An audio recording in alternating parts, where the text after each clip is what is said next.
Okay, we're going to get started. So once you folks get your plates of food, please everybody start to take their seats. A couple quick announcements. On the back of your name card is the Wi-Fi information. So you can check on the back of your name badge to find the login and the password. And the network to use is UCR WPA. Okay, UCR WPA. You'll need this for one of the activities we'll do this afternoon. And so check the back of your name card, okay? All right, we have 4 of our 5 panelists are here as of right now. Hopefully the 5th may be able to make it momentarily. And I'll just pass down the mic and let them introduce themselves, and then we'll open it up. I have a series of questions to frame for them. We also have mics here on the left and the right for each of you, and we really want to strongly encourage you to please don't be shy, come up, ask questions. These folks are eager to take your questions, and we'd like the discussion to be student-led and engaged with you folks, not just coming from me. Last but not least, I need to mention that if you want to learn anything about our school of public policy here at UCR, the MPP program, our colleagues are sitting at the table over there with the big table that says UCR School of Public Policy. So please feel free to go over and talk to Jolene and others over there. All right, so I'll go ahead and pass the microphone down the table here. First to Raphael. These don't work? They work too. You can use those too. Okay, go ahead. Hi, my name is Raphael Usada. I'm the District Director and Senior Advisor to Congressman Mark Takano. I've been in my current role as a District Director for about 5 years, and I've been working for the Congressman for a total of 7. Hi, my name is Tyler Madary. I'm a District Director for Senator Roth. He's our state senator representing Western Riverside County up in Sacramento. And I've been with the senator for about 6 years now. I was promoted to District Director earlier this year, and I'm also a graduate of the MPP inaugural cohort. We'll use this one. Good afternoon again. Barry Wallerstein, Senior Policy Fellow here at UCR in the School of Public Policy. It's a pleasure to be on this panel. My work experience includes work at the California Air Resources Board, Northrop Corporation, and then the majority of my career at the South Coast Air Quality Management District, ultimately as the executive officer. Hi again, everybody. Greg Wilkinson. I'm the lawyer, and that's it. Okay, I've got a set of big picture questions that I'm going to pose to the panel, but like I said, I would strongly encourage you to offer questions that are probably more interesting than the ones I can come up with. And I want to also encourage the panel to take the questions as very broad and take them in whatever directions they think would be interesting or informative. So take these as sort of framing cues rather than precise questions that have to be answered. But the first question I have for the panel, and I'll just pass the mic down for this as well, and they'll each get a chance to speak. My question would be, what were the most important steps or opportunities that help you get where you are? So what were the most important steps or opportunities that help you get where you are? So it's election season, if anybody hasn't noticed. Honestly, it was joining a campaign. Actually, I met Tyler back in 2010, 2009. 2009, we're both on a campaign together, like for Bill Hedrick, who's now an RCC trustee, but back then he was running for Congress. Having that sort of experience, especially political experience, it gives you a leg up, especially when, if you're wanting to do policy work or management work, you're probably going to be working for an elected official or an agency associated with an elected official. So I think that's the first, big step is if you have any time to volunteer, work on, there's a lot of competitive races this year, especially if you're looking at the way that, the House is playing out right now. There's either a blue wave or a pink wave, whatever you want to call it, but we have about 75 competitive House seats, and most likely, 538 looks about 30 of them being flippable. So that means 30 new offices and new staff. So I would give a similar answer to Raphael. So instead, I'll focus on the skills that you gain and what the real avenue of opportunity is to work in campaigns. So campaign work is very grueling. If you are working full-time, you are not working a 40-hour week, 9 to 5. You are working closer to 60 hours, sometimes over. And it's not for the faint of heart. Sometimes you start out as a volunteer, and if you work hard, you can get a paid position.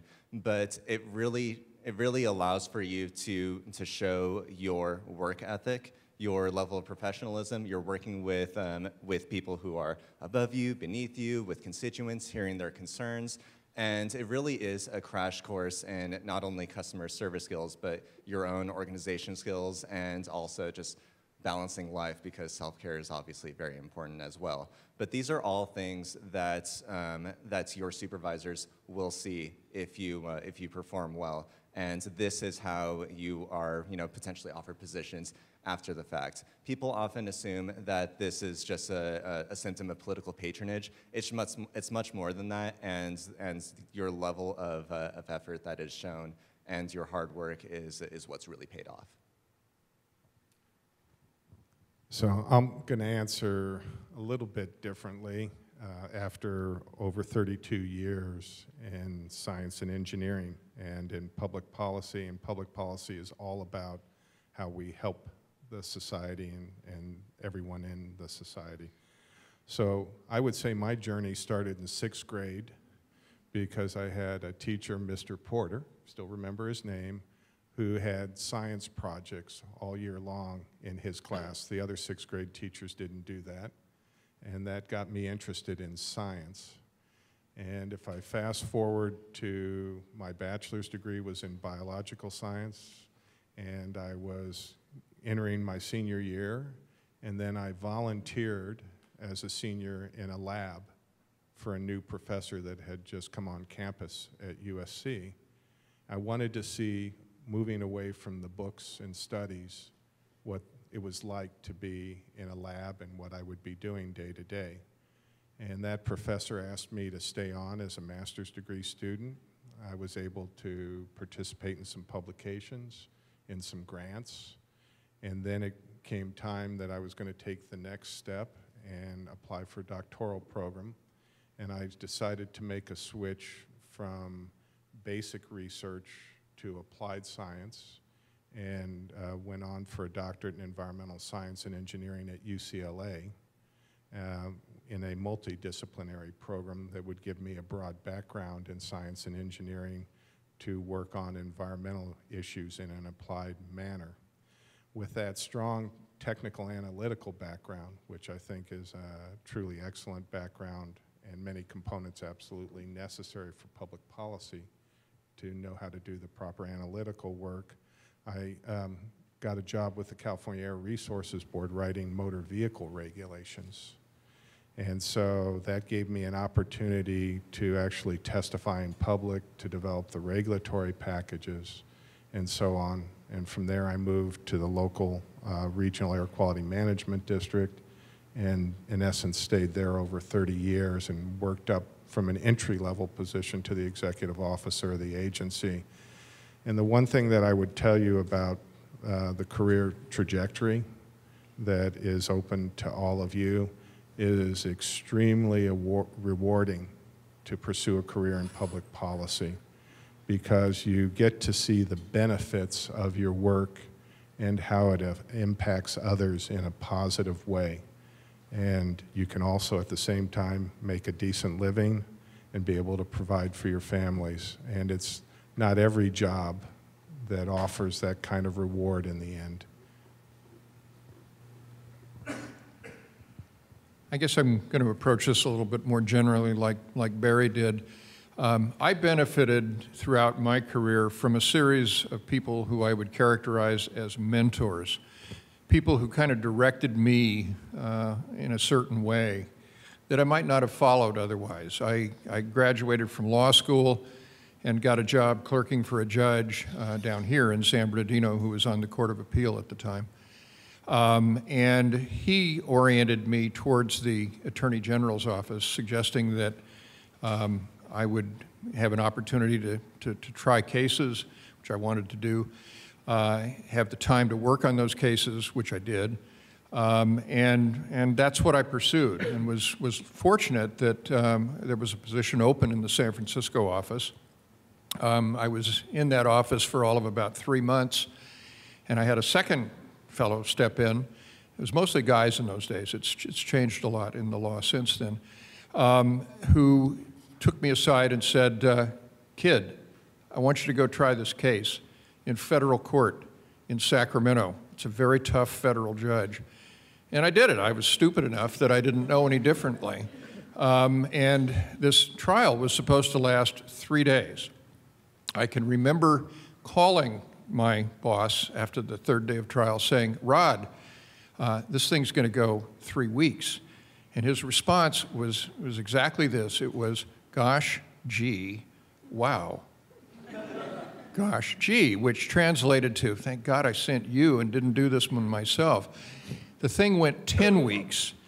I came back from Sacramento having had the second longest trial that anybody had ever had in the Attorney General's office in San Francisco, and I learned a lot about California's water system. And that kind of leads to the second thing that I would say, which is be willing to do things that others might not want to take the chance doing. Take a risk. Jump in. Jump into the breach, because you'll learn something from it. You'll establish some confidence, I think. I had a colleague in the Attorney General's office who kept dumping cases on me, and I finally realized that this guy didn't like to go to trial. He was afraid of it. And so he would work these cases up, and they'd get to trial, and I would get them. And I got some wonderful cases that way, but also developed some expertise about how to try a case. So between the mentors that I had and the willingness to take chances, I built a career on that. And I think there are probably worse ways than that to do it. I'll just add one final thing. When I did go overseas with the UN, it started by just simply walking across the street from my office in San Francisco to the public library and asking for books on international organizations. And I got the names and some addresses and started writing letters and made a pest of myself. Several of them wrote back and said, please don't write to us anymore. We don't want to hear from you. But a couple of them did write back, and eventually I got a job with the UN in Rome, Italy, for 4 years and had the time of my life. So that's how it worked. Okay. If something comes to mind from a colleague's comments, please just give me like a little finger wave, and I'll let you continue the discussion on this topic. So we'll let this emerge organically. So Raphael and then Barry. So what he said, especially about making sure that you put yourself out there or you make yourself available, take the duties that nobody else might want, is incredibly important, especially when you're starting out and you're young. So a big part of campaigning is campaign financing, and the congressman at that point, he was still just a high school teacher, so he would have to start classes at 7:30. He was checking into school. In order to make East Coast calls, I would wake up every single day at 6 a.m., get to his apartment by 6:30 to drive him an hour into traffic to Rialto High School so he could focus on making phone calls. Then I would drive all the way back to the office, open it up, make sure that we were set for the day. Then I would drive back to Rialto High School to pick him up for another hour and a half sometimes, depending on the traffic from Rialto. It can be really bad some days. Or he would just decide to stay with the students, and I would be in the parking lot. Then after that, we would do calls all the way till 9 p.m. He would go to bed, and then I would do data entry for the next, till about 10 or 11 at night. Then I would start all over again. And I did that for 6 months. Sometimes that's what it takes, because I didn't want to just be a staff assistant. I wanted to make sure that I'd have a better opportunity than that, and gaining his trust was important for that. So I also want to echo what Greg and Raphael said about taking advantage of opportunities that you're given, even if they might feel initially uncomfortable. So when I came out of the doctoral program and was working for the State Air Resources Board, I was fortunate that my immediate supervisors didn't like to testify and give the staff report to the Air Resources Board, governing board, for the adoption of the regulations that I was working on. So in a period of 2 years and 4 months, I appeared before the board 10 times. And that got me comfortable. If you do something with some frequency, at some point it starts to feel like second nature. So if you have some initial hesitation, take the chance and it works out. And the other thing that I thought Greg was also highlighting that was important relative to my career was that when you get put in a really tough situation, it is going to be a true learning experience and you are going to benefit in the future. And I had one experience early on where I worked on motorcycle tailpipe regulations. And I got locked in a room with the lead engineer from Honda Motorcycles, 9 other people, including their outside counsel, by myself to defend my regulatory package. I wasn't happy when I left that room, being left in the room alone, since I'd only been on staff for about 1.5 years. But in the end, it is that kind of experience that gives you the fortitude to be put in tough situations and then to improve your ability to think through things quickly and respond. So don't be afraid to take some risks. You'll benefit in the end.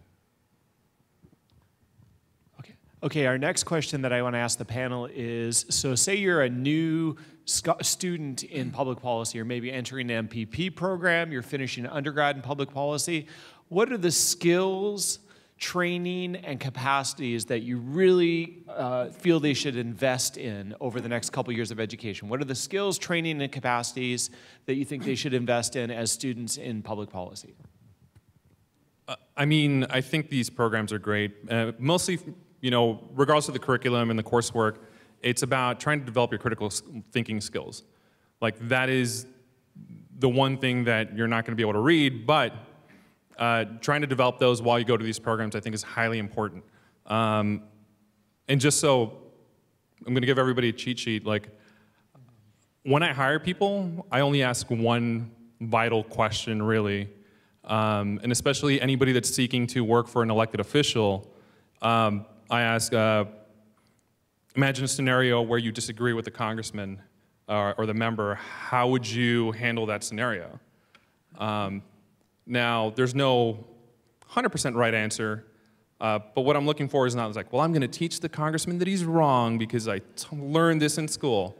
No, he's been around longer than all of us.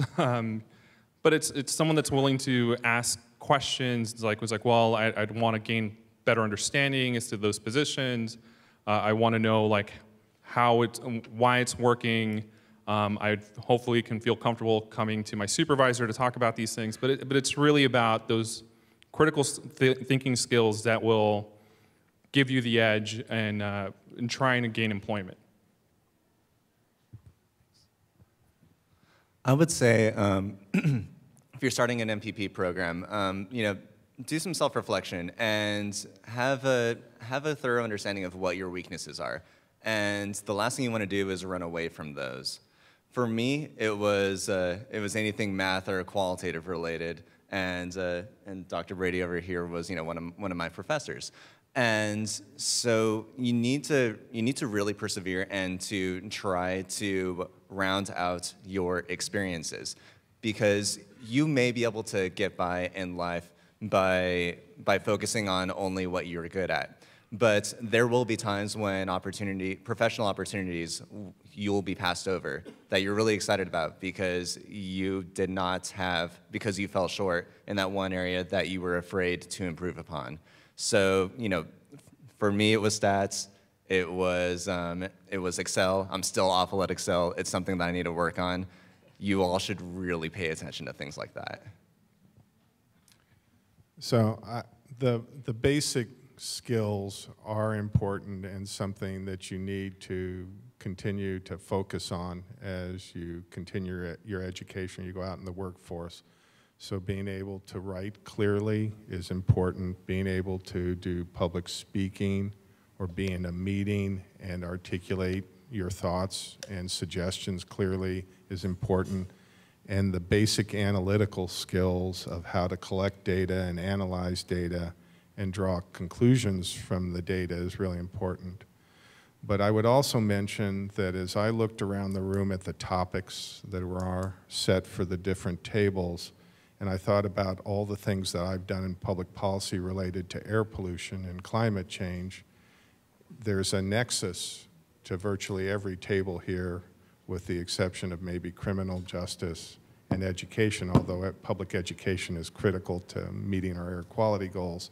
So I would encourage you all to also sample the options that are available in public policy work to see which might be of most interest to you, and then pursue some extra projects or classes related to that.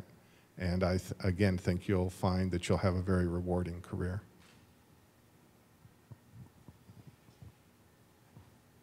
I think I agree with just about everything I've heard from the panel. I think that the sense of, a good, healthy sense of skepticism that you can develop in your Masters of Public Policy program will serve you well. I think that the process of critical thinking is something that if you don't have it already, you need to learn it. Simply accepting something that an expert tells you is not the way to get ahead. What I found cross-examining experts over a long career is that very frequently they make mistakes. They don't necessarily know what they are really talking about. So approach these things with a sense of skepticism. Apply your critical thinking. I agree with Barry. I think an ability to speak clearly, carefully, to have some sense of what you're talking about is pretty important as well. But the other thing is that you need to also be able to get down in the weeds and learn the subjects that you're working on. You're going to come out with a master's in public policy. Gosh, that's great. That in about $4.50 will get you a venti latte at Starbucks. So you really do need to get down and learn the subject that you're working on. You're not such hot stuff. There are lots of people that you're going to be working with who will know more than you will. Learn from them. And don't be afraid to get down and dirty and learn the stuff that you're working on. I think it will serve you in good stead. Okay, so we have not yet had a student approach the microphone, and as my former students like Tyler and others will say, I'm not going to tolerate that. So get off your chair, get up to the microphone pronto. But I'm going to have a follow-up question for the panel just on one of the topics that came up. Was I want to push the panel to be concrete. We all use this buzzword critical thinking. What do we mean? What does this mean? Give me, is it just something you know it when you see it? But what does that mean to say we want critical thinking from young people? What concretely can they develop? What skills can they develop to get that critical thinking ability? Well, I think as the last speaker said, like it's not just accepting truth as truth. You know, I think, especially in the field of public policy, like we're going to see a lot of changes over time because, you know, when a lot of these policies were written, you know, it did not account for racism and sexism and a lack of diversity. And, you know, even right now, like as we look at new policies in criminal justice are going to be highly dependent on algorithms. And so you better learn to Excel. Like you just need to. Like that's just going to be a skill set that you're going to need in the next few years. So it's not just accepting everything at its face value. And the other thing is having a little bit of political acumen, just trying to ensure that you're not, you know, just because you know something's wrong, sometimes doesn't mean that you have to tell everybody that you know it's wrong. You have to be a little bit more strategic. And that's something that I ended up learning a little bit later in life. But, you know, that's my take. I'd add to that by saying that, you know, critical thinking to me is, you know, I mean, it sounds so simple to say that you think through an issue, but there are many different lenses from which to approach this. And it's important to understand that, if we're looking at a policy question in general, yes, there's the background research. Yes, there is the qualitative analysis. But we're not just trying to come up with what the right answer is or what the perfect world would be. We also want to think about how we will get there. So we need to think about implementation. We need to think about what our current resources are. We need to think about political feasibility. And it's things like this that really help round out your answer and your response. And the most important thing is, to be able to communicate it with others, and then to receive that feedback and to really, further craft yourself from there. So I would add that it's critical thinking and open listening. And by open listening, you want to gather as much information as you can and be open to it being potentially correct, but then do your own independent review and develop your own independent conclusions and recommendations based on a body of knowledge and not some predisposed outcome. So that's very important in policy work. When I lived in Berkeley, I used to see a bumper sticker on cars that said, "Question authority." This was a big thing back in the 60s.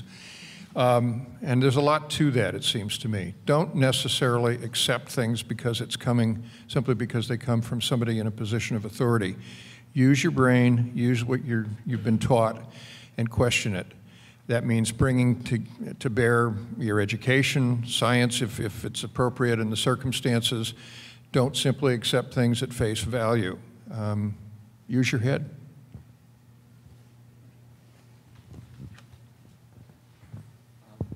Okay, still no one get on their seat. I have allies in the audience. Naomi, I'm looking at you.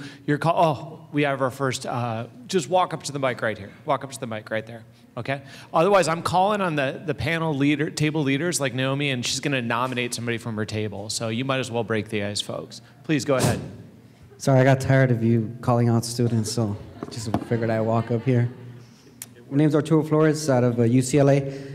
My question to the panel is, I guess there's this idea of like good policy and bad policy, right?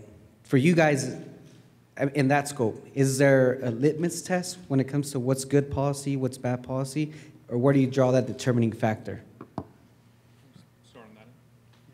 Greg, you start us off. I can start. It reminds me of the movie Rashomon. I think whether it's good policy or bad policy may depend on your point of view. And people who have perhaps one particular political persuasion might see something differently than someone from a different political persuasion. If it's really, truly, under any objective test, bad policy, I guess my question would be, why is it being proposed? On the other hand, I suspect a lot of things that we perceive as either good or bad policy may be more a function of who we are than what the policy is. Well, I agree with Greg. It's in the eye of the beholder. But the important thing to remember is that policy is not set in stone, that it has an ongoing life, and there's an opportunity to collect data, analyze, look at the pluses and minuses of the implementation of that policy, and then revisit that policy based on the analysis and garnering support for the public policy change. So I'm just going to offer an answer through my lens working for the legislature. And I'll be very honest and say that legislators are people too, and they are often imperfect, and they frequently will introduce legislation that is not thought through. Sometimes it will pass and it'll still not thought through. So it is important for there to be that consistent engagement with the stakeholders, with constituents, with those that the policy affects, to have a thorough understanding of what it will do, how it will be implemented, if it's feasible, and really how we will move that bench post. Through best intentions aside, a policy could be the right thing to do, but it could be too far of a swing. Perhaps it is too expensive. Perhaps it would require unpopular cuts or unpopular tax increases. Or maybe it just isn't thought through enough, because if you get it wrong the first time, then that idea, even if it just needs minor tweaking, could be dead for a long period of time. So you really need to think in the context of the legacy of the idea and for it to be able to survive and improve. Well, I think all of you are probably wanting to write good policy, and I think it goes back to the political question. Everybody is writing good policy, according to them, right? I think it's really, right now, I think it's a very contentious time. I think that, you know, sometimes, you know, Tyler's completely right. It's not necessarily about the merits of the policy. It's more about the politics of it. And, you know, sometimes it just means that, you know, while nobody would want you to be focused on that portion, you just want to make sure you help people. I'm assuming that's why a lot of you are doing this. Right now, it's about making sure that you look at that window of opportunity, making sure that policies actually fit in this like narrow gap of when we can actually execute it and get it accomplished. And that, I think, is what is going to make good policy moving forward. It's sometimes not necessarily about being able to resolve an issue completely.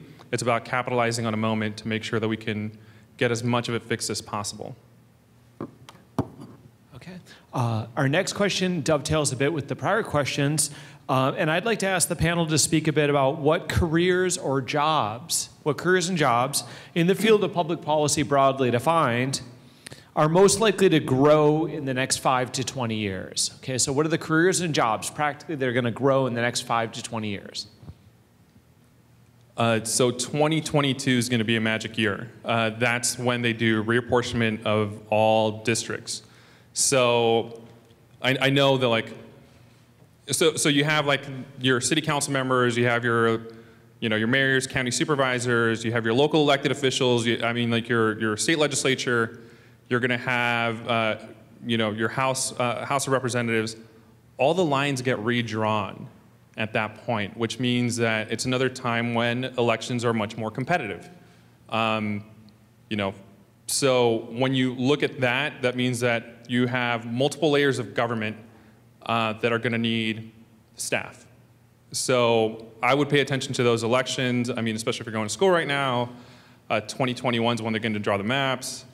There's obviously going to be a next new administration in like 2020, who knows. But you have to like pay attention to elections, and that's always where you can see your biggest growth opportunities.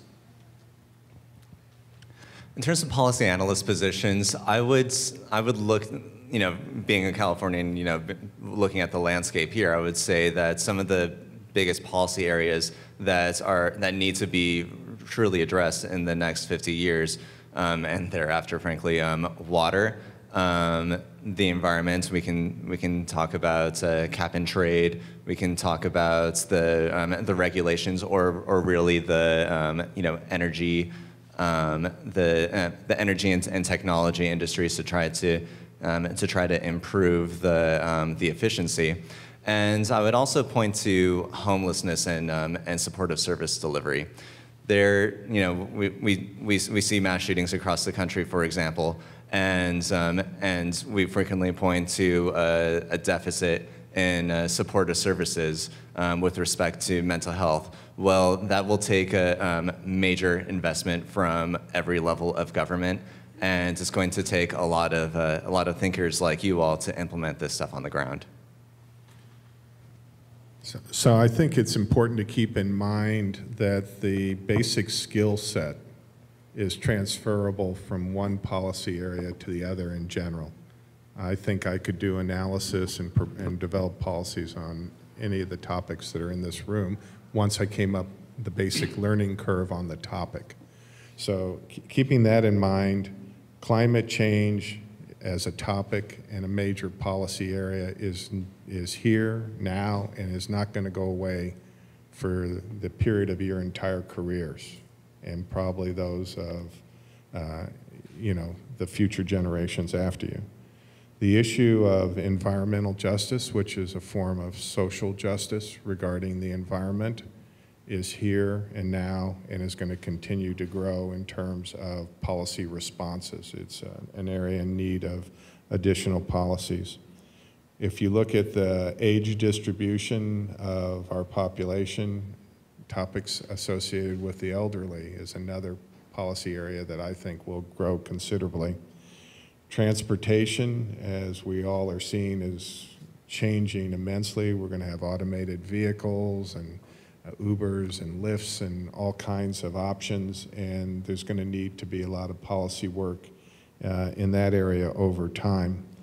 I also think relative to any policy, the tools that are available now and going to change and improve in terms of communication and public participation are going to play an ever important role, as frankly as your generation is so adept, and the ones that are coming. I've got granddaughters that aren't even 2 years old that are playing with a smartphone and running videos and things like that.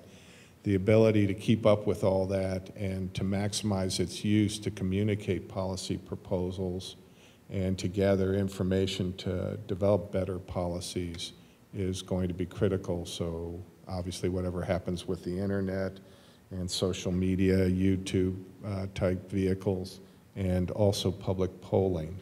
And an event like this in the future, everybody will be offering things on whatever is the communication device of the time to panels like us, and the data will be recorded and analyzed. Oh, I'm passing the wrong way. The disadvantage of going last is, of course, a lot of these things have already been mentioned, so I'm not going to repeat what others have said. I think the topics that have been identified are the things that are going to be important the next 5 to 20 years. I would add food security. I serve on the board of the food bank for Riverside and San Bernardino counties, and I see the kind of hunger that we have out here. That isn't going to change in the short term.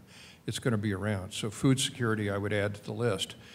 But beyond that, one of the beauties of a place like the School of Public Policy at UC Riverside, I'm going to give a plug to the school, is that you've got faculty members who are involved with all of the issues that have been mentioned.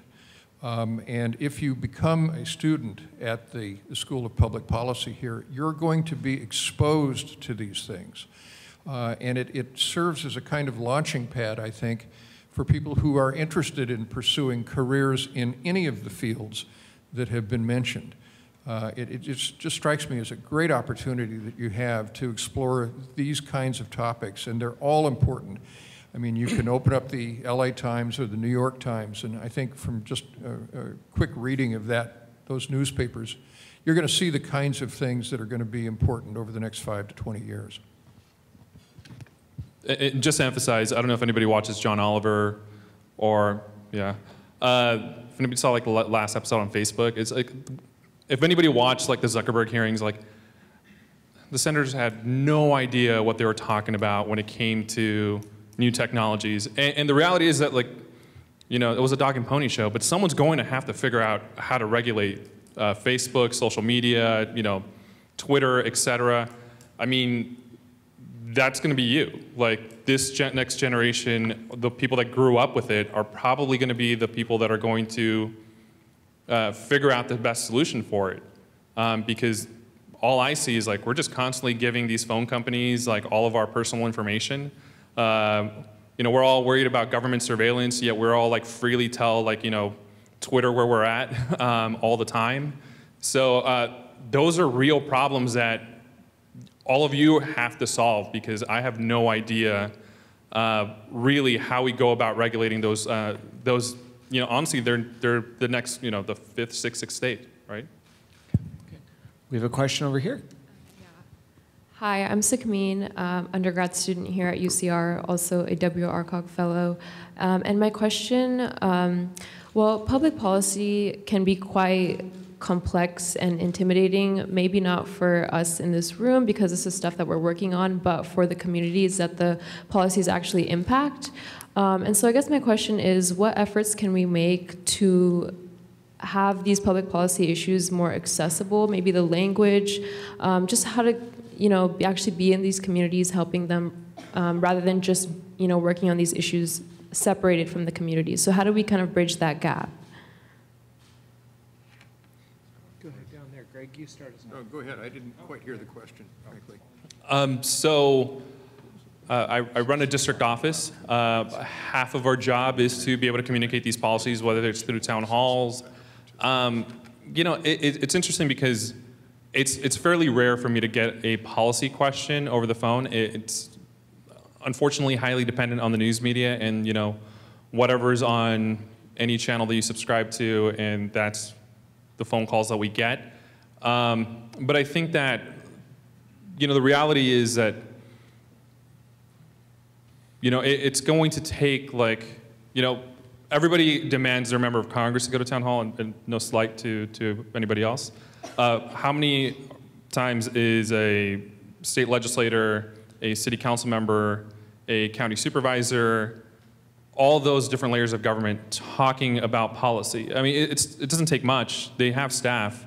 I think it's really about trying to hold them accountable to actually, like, ensure that they start providing public forums for, like, policy, because, you know, we'll have anywhere from 30 people to 400 people show up depending on the topic of conversation when it comes to when we hold a town hall, like, you know, the Office of Congressman Takano.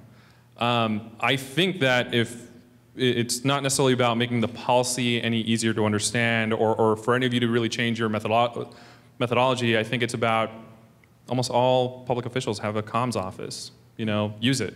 Try to figure out how to actually talk to people. And that's more of a communications question, in my opinion. I agree with a lot of that, and I think that a lot of it for, you know, considering you're a WRCOG fellow, for example, so you're probably placed at a local government or agency. So, you know, politically speaking, typically it is the responsibility of the city council or a council member. They're the elected official. They are the ones that are that should be communicating these issues with their constituents and being able to break it down.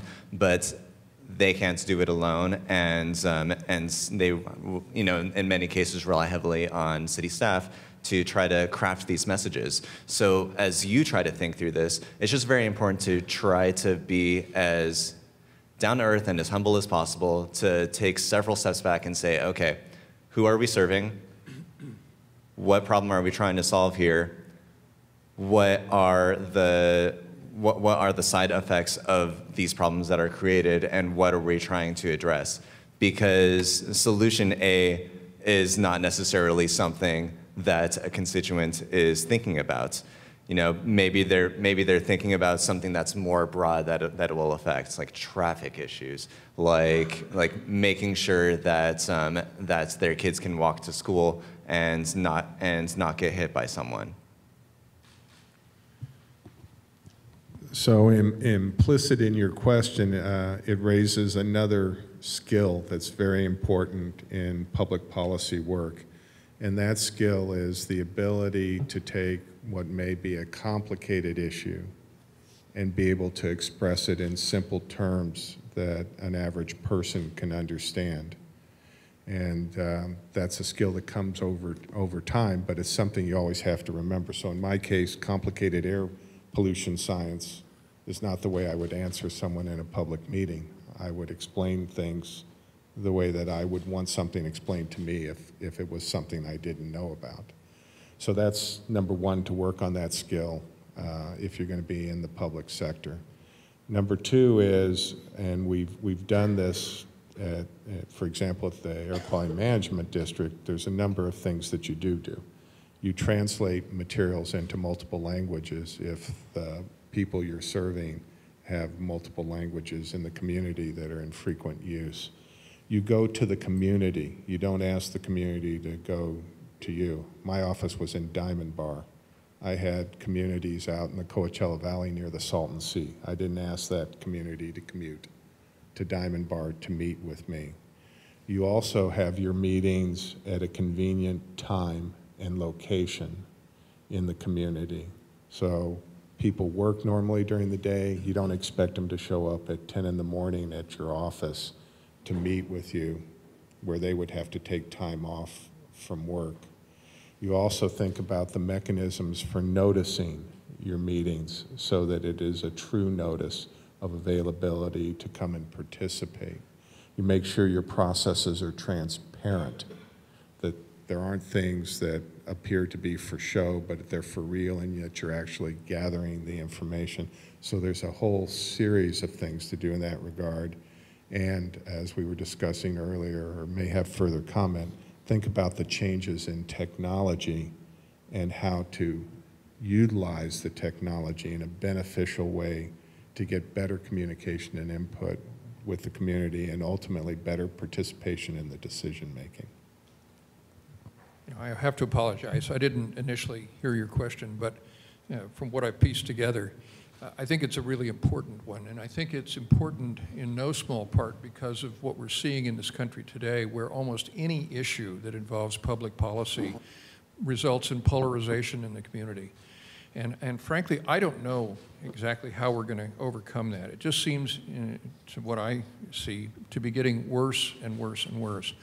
I agree with Barry that I think that we need to be taking much more advantage of social media than we have, and I think government agencies particularly need to do a better job of that than they have been. The notion of going to the community rather than waiting for the community to come to you is important as well. If you're on social media, you may want to consider communicating in the different languages that you were describing. So I think there are a number of techniques that we could use to get the message out to people. But the bigger question, it seems to me, is how do we overcome this issue of polarization so that we can begin to work together solving problems rather than simply being divided? And that's, to me, a huge question. Thank you all. Good. I'll ask a question, then we'll go to a couple of student questions. So maybe on a quicker side, what would be the best arguments that you might have for getting an MPP? Okay, what would be the best arguments for getting an MPP, especially compared to other degrees one might get, like a law degree or a master's in business administration? And you can keep them fairly quick because we now have several student questions.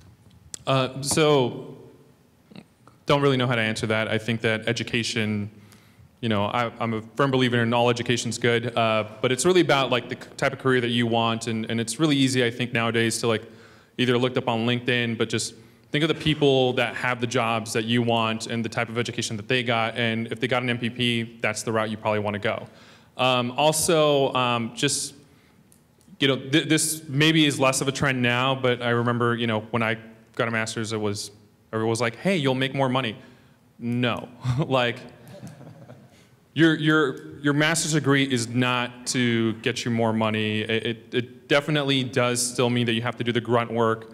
It will open other doors for you to do, like to be able to reach into higher positions. But also, this program's to make sure that you know how to do your job well. And that's what's going to get you hired and make sure that you know, get other job opportunities that could possibly pay a little bit better, right? But, you know, it's about making sure you do the job well. I'm a believer in trying to get professional experience before you go to grad school, and in this case, you know, get an MPP. I worked for Senator Roth for 4 years before I started this program, and it was a great opportunity. I'm glad I did it. It's really added a lot to how I think through issues, and I do consider it a genuine coincidence that I was promoted after I got this program. So, but you know, it does open doors for you, and there is a great value for you to surround yourself with others of like-minded interest with a similar career goals, because these are people that you could be working with for the next 30 years in your community, solving issues that are important to you. So there's a lot to be said about the relationships that are made through the process. So the thing that strikes me first is the word flexibility. Flexibility for your own careers to pursue things that are truly of interest to you and are rewarding, but also recognize that on the other side, it's flexibility for the employer. So I had 800 employees and a multitude of departments within the agency.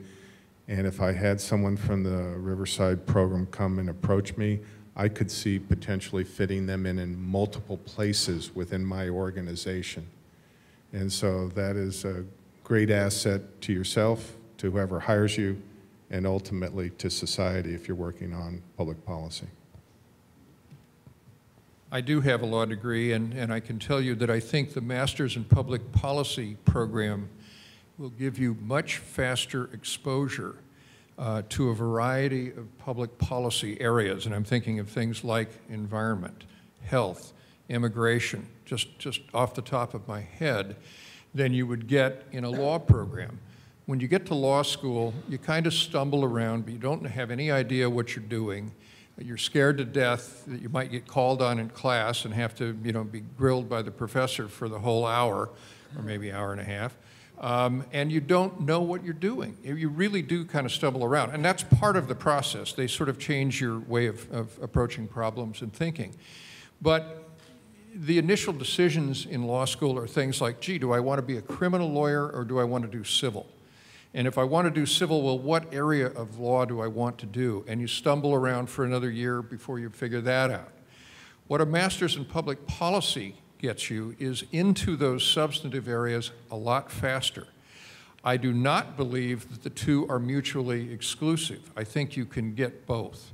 And I think if you approach law school having got a master's in public policy with an emphasis in a certain area, that puts you light years ahead of most law students who spend a couple of years trying to figure that out. So I wouldn't look at them as being one or the other. I think they could be both. But I think the advantage of the MPP is it gets you there quicker. Great answers. Okay, we'll go to Hunter with your question. Hi, I'm a student at San Marcos College, and my question is, how do you pitch a policy decision that's potentially like counterintuitive or politically distasteful to others that will oppose it, basically? I'll take a shot at that. I think you base that decision, or the pitch, if you will, on science, good reasoning, the homework that you've done before you develop the decision, and then it begins to sell itself. I used to make arguments that weren't popular when I was a lawyer, but if I had done the research, either in terms of the facts or the law, it made it a heck of a lot easier to convince a judge or a jury to follow the argument. So don't think that just simply because it's popular, it's going to make you unpopular. You have a harder and more difficult hill to climb if it's an unpopular policy decision, but if you backed it up, you should be able to carry the day. So if it isn't broken, don't fix it. So the first step is to really identify, in fact, that there is a problem and a need for whatever change you're proposing to do, and then go through all the steps that are entailed in bringing a new policy forward for approval and communicating it properly, as Greg was also saying. Along these lines, I think it's very important for you to be able to look at the policy that you are proposing, and then think from the perspective of those that you believe will not be happy with it. And what are their concerns? What are going to be their counter arguments to you? You need to walk backward and think through, what are going to be their responses, and then you need to think about how you will be able to respond back and/or change the policy to accommodate for that. Because even if, like I've said earlier, this could be the right decision. It could be the best thing to do in the long run.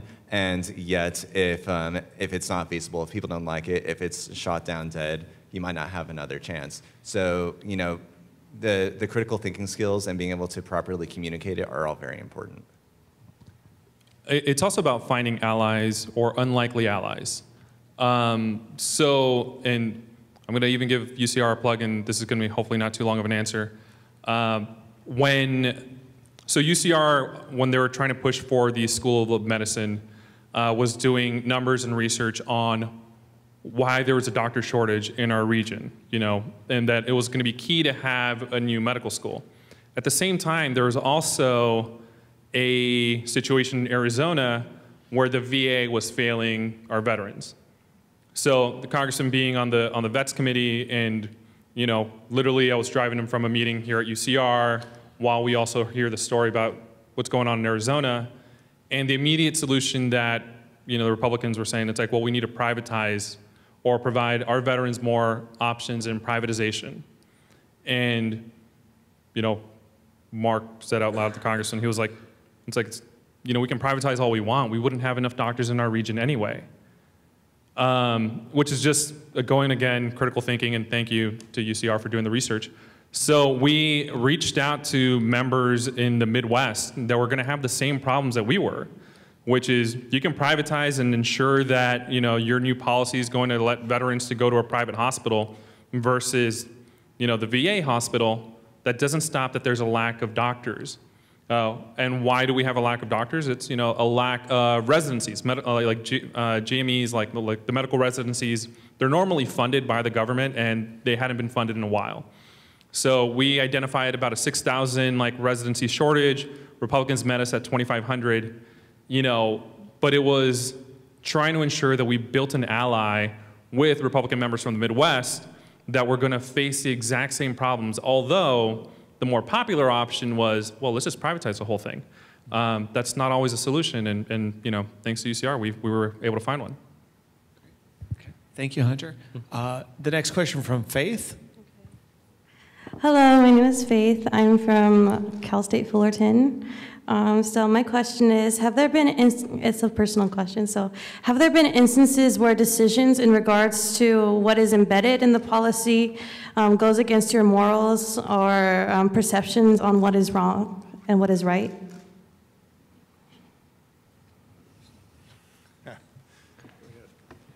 Yeah, you do occasionally run into that. Mm-hmm.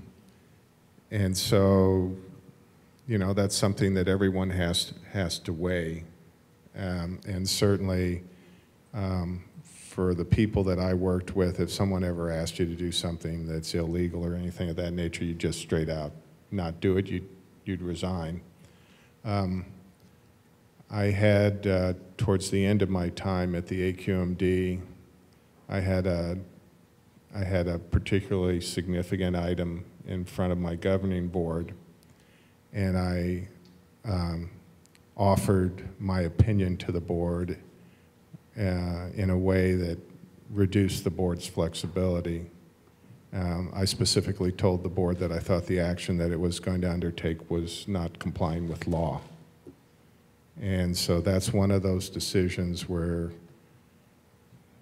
you're driven to do the right, you're there to do the right thing, and you tell the truth of what your opinion is.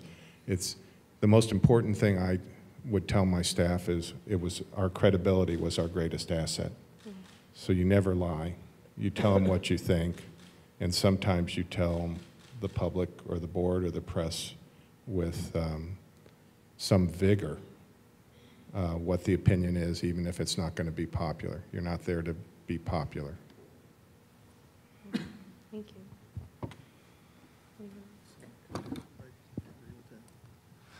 From my angle of working for a state legislator, I would say that while I am not working on the legislation personally, we have staff doing that up in Sacramento. I've dabbled in it, but whoever you may be working for, if they are in those positions, could make a policy decision that you don't personally agree with.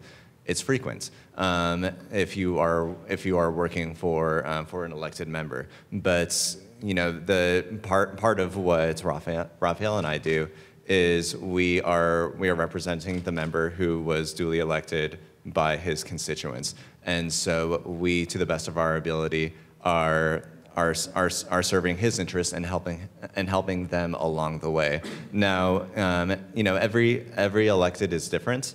My boss, for example, appreciates feedback from the office. We each have different experiences, backgrounds, and policy interests. And so he'll solicit our opinion, and he values them. So there are opportunities to speak truth to power, but you have to be very, very measured with how you do that. And ultimately, perhaps they'll make a decision that isn't exactly what you're interested in.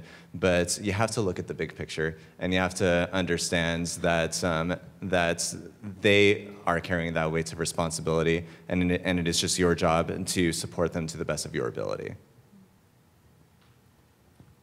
So I don't have a particular we're a minority in the House, so normally that means that we don't really get to pass legislation. We've been able to do good work on the vets issues. Those are normally bipartisan issues, and I've been fairly, we've been on the same page the entire time. But just to give you another kind of example of just disagreeing with policy, before the congressman was an elected official, like I was a deputy campaign manager, and we had an outside consultant helping us with doing debate prep. And I'm going to reiterate, hopefully this all stays here, that this was a consultant's opinions, not the official position of the congressman or anything else. So we're doing debate prep, and the consultant goes, it's like one of the questions, and it was going to be a debate held here at UCR, and it was, what are you doing, or what policies are you going to support for to get Latinos jobs? That was the question, and the consultant goes, it's like, well, we're going to support, more agriculture. We're going to support more, like, making sure that we have programs to bring, labor, like basically it was all like agriculture and like field hands and stuff like that. And I was like, are you serious? And this is like, this person's like several years my senior. I was like 24 at that time, and highly respected consultant, flown in from DC and everything. And, the congressman's reading, and he's just like, this doesn't really, and he looks at me and like my face is like, what the hell? And he was like, Raphael, what do you have to say? And again, going back to like, sometimes if you work for an elected official, try to work for one that's gonna give you a seat at the table and is gonna value your opinion. And I was like, I'm your deputy campaign manager. And it's like, my father was a skilled laborer. My grandfather was the last guy in our family to like pick. Like, Latinos are your doctors, they're your lawyers, they're your staffers, like, they're your teachers. And it's like, getting jobs for Latinos is getting jobs for all other Americans. We're exactly the same. And I was like, plus, I bet you anything, if they ask your opponent the question first, he's gonna go down that route. And so the congressman agreed with me, and I completely lucked out that the day of the debate, our opponent, starts as like, well, I support farms, and like, and then the congressman just goes like, hold up, Latinos they're your doctors, they're our lawyers, they have all the same jobs, and that's, especially looking around the room, like, that's also gonna be the benefit of like being a minority or a person of color like at the table. It's like recognizing that we have to change that like type of outlook, and because, if we're gonna be the policy writers, we should make sure that they're gonna help out, a very diverse and changing America. Thank you, Faith. Thank you so much. Oh, did you want? I just got one brief response. It seems to me when you're dealing with public policy issues, credibility is everything. It's hard to get it. It's easy to lose it. But once you've lost it, it's almost impossible to get it back. As a lawyer, if I had an expert witness who wasn't credible, I wouldn't put him on the stand. If I had a client that wasn't credible, I wouldn't represent him. Because I had a reputation of my own to defend. And I think this is something that you all need to think about, especially as you're starting out. If you're being asked to do something that you don't believe in, or that is dishonest, or is illegal, think real hard about whether you need that job, because your own credibility is on the line, and it will follow you. So I just, when we talk about something, correct me if I'm wrong, Greg, that's illegal, we're really talking about something that's clearly illegal. And it's important to remember, if you work for a congressman or a state senator or the Air Quality Management District Board, they get to decide. You present your case, you present the information, and reasonable people can disagree because there's so many parameters to deciding on public policy. But in some cases, you may just feel so strong that you will even express it in public and potentially risk your position because you believe that the position is that important. Thank you guys so much. I appreciate it. These are terrific questions from the students, and I'll just say that you do not have to keep standing up there afterwards like you're on trial. And I'm sorry, I can't read your name tag from this angle, but I'll let you ask the next question. And yeah, that's unreasonable. Why is that microphone so high? Hi, my name is Shonda Welch. I'm a student at UCLA. My question is concerning mentorship. I know this was touched upon lightly earlier, but I was wondering, in approaching someone you may not know personally as a mentor, what questions should you ask and how should you approach them? And also, in the role as a mentee, what would you expect so that the relationship would be mutually beneficial? Thank you. Sure. You know, a lot of it's, you know, to a degree, it's like, you know, who do you actually get along with, right? I mean, people that you actually either respect or, and as far as my mentors, it's like, you know, I include the Congressman, and that's, you know, just being very, very fortunate. But also just people I've met throughout my career that, and whose opinions I respect. And I don't feel like I ever go like, will you be my mentor? I normally will go, it's like, hey, let's grab coffee, can we grab lunch? I like your opinion on issues, and obviously I consider him my mentor, and, you know, have a Christmas card list. You know, really just make sure that they know that you care. And the other parts, like as far as like the people that I like, that I consider like mentees, I mean, I'm not going like, hey, by the way, like I'm gonna be your mentor and I'm gonna teach you how to live. Like, no. But it's people that I'll check in on and ensure that like they're doing okay, and that, you know, and I've been fairly fortunate. I mean, like, especially, you know, Tyler and I are like, you know, we were much younger when we were like in positions where, you know, we're like 5 minutes older than most of you in the scheme of things, right? But those 5 minutes account for a lot. Like, I mean, like, I can tell you like the landmines, what you got to avoid, all that stuff. The other parts, you know, just making sure that you keep in touch. And you know, a lot of people do internships and they do them the wrong way. It's like, you can do an internship all you want. It's like, I'm busy. I'm juggling like 20 different things all the time. Like, just being here, like, I have 2 phones. Like, that's how miserable my life is. You know, it's like, you know, it's like, but if you knock on my door, come into my office and have something insightful to say, like, I mean, like, yeah, I'll listen. If you want to grab coffee, I'll make the time. Like, if you want to grab lunch, etc., like, I will. But it's going to take a little bit of initiative from you to reach out to those people and try to, because if you do an internship and I don't remember your name afterwards, did you do an internship? So. Yeah, I think I'd broaden the answers and, you know, take a slightly different direction and say that there are many different ways to approach whether or not you want to you know, build a relationship with someone as a mentor. And, you know, it could be along the lines of them having a particular policy interest that you like, them having a career path that you want to follow, or it could be just, you know, them coming from a background and experience that is similar to yours, because, you know, that could be very valuable guidance. I would also, I agree with a lot of what Raphael said. You know, going through the internship process is very important. You must be dynamic, you must be effective, and you shouldn't just go through the motions. You're not just racking up a list for your resume, because if you do not have much to show for it or to be able to explain what you did and the effect that you had, then it isn't as valuable. So it's very important for you to always put your best foot forward, to always look for other things to do and to contribute, and be proactive, and you will always be rewarded if you do that. So in college, I had a mentor for my master's degree, the person I studied under, and also for my doctorate at UCLA, likewise.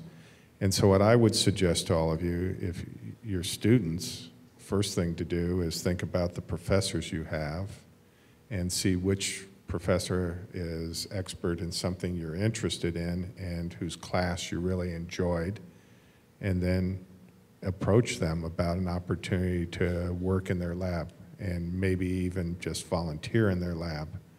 And that gives you an opportunity to really get to know them better and for them to get to know you better and to build a relationship like any 2 people would. So it's an important opportunity, especially at this point in your careers if you're your students, especially undergraduate students?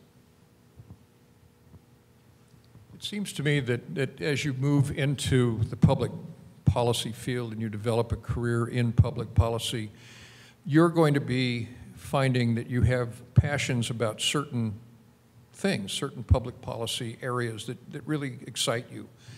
And I think that what you should be looking for is a mentor who shares those passions. Mentors have responsibilities too. It's not just a one-way thing. You're not just helping the mentor. Mentor takes on certain responsibilities, it seems to me, if they're going to take on an intern. And one of those is to communicate, hopefully, a sense of passion about the field that they work in, to take responsibility for communicating with you about what you're learning, to understand if you have uncertainties about things, maybe they can answer those questions for you. So if you're thinking about developing a relationship or seeking a relationship with a mentor, those are the kinds of things I'd look for. Are they working in the field for which you have some passion?